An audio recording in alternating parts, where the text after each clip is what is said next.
గారు వైఎస్ సునీతారెడ్డి గారు మనతో లైవ్లో ఉన్నారు, వారితో మాట్లాడదాం. డాక్టర్ సునీతారెడ్డి గారు నమస్కారం అండి.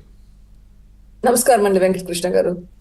డాక్టర్ సునీతారెడ్డి గారు, మా ప్రైమ్ క్వశ్చన్ ఏంటంటే, మీరు ఇవాళ హైదరాబాద్ పోలీసులకి కంప్లైంట్ ఇచ్చారు. అవునండి. ఏంటి కంప్లైంట్ ఇవ్వాల్సిన పరిస్థితి ఎందుకు వచ్చింది? సో ఈ మధ్య కాలంలో సోషల్ మీడియాలో ప్రచురించబడే కథనాలను చూస్తే చాలా చాలా బాధేసిందండి.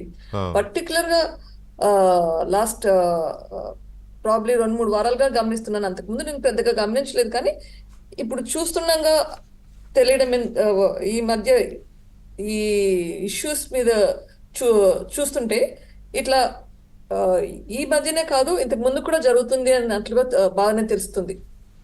పర్టికులర్గా ఇప్పుడు షర్మిల గురించి ట్రోల్స్ చూస్తుంటే చాలా చాలా బాధేసింది. అది జరగకూడదు, ఎవరికి జరగకూడదు.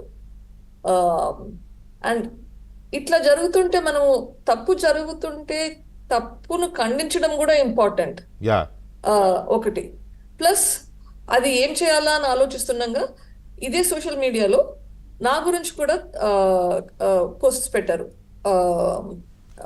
ఆల్మోస్ట్ చంపేయాలా అన్నట్లుగా పోస్ట్స్ పెట్టారు. అవును, నేను కూడా చూశాను అవి. అప్పుడు డిసైడ్ అయ్యాను, okay this is the limit అని చెప్పేసి అన్ని పోస్ట్ గురించి సైబర్ క్రైమ్ లో రిపోర్ట్ చేయడం జరిగిందండి. ఇంత చెత్తగా రాస్తారని ఎప్పుడు అనుకోలేదు. అది చదవడానికి కానీ వినడానికి కానీ ఎవరికైనా చెప్పాలంటే కూడా ఇబ్బంది కలిగించేంత వల్గర్ లాంగ్వేజ్ ఎట్లా రాస్తారో కూడా ఇట్స్ లైక్ డిస్గస్టింగ్. సో ఇలాంటి ప్రచారం చేయడం వల్ల మానసికంగా మిమ్మల్ని ఎందుకంటే ఇప్పుడు మీకు ఎలాంటి ప్రాణహాని తలపెట్టినా కూడా మీ నాన్నగారిని చంపిన హంతకుల మీదకే వెళ్తుంది. అది కూడా ఒకవేళ మీకేమన్నా మిమ్మల్ని టచ్ చేస్తే, సో అందువల్ల మిమ్మల్ని మానసికంగా కుంగదీసి మిమ్మల్ని ఈ పోరాటం చేయకుండా నిలువరించే ప్రయత్నం అనుకోవచ్చా?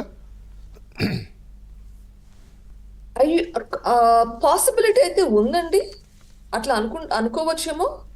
కానీ అట్లా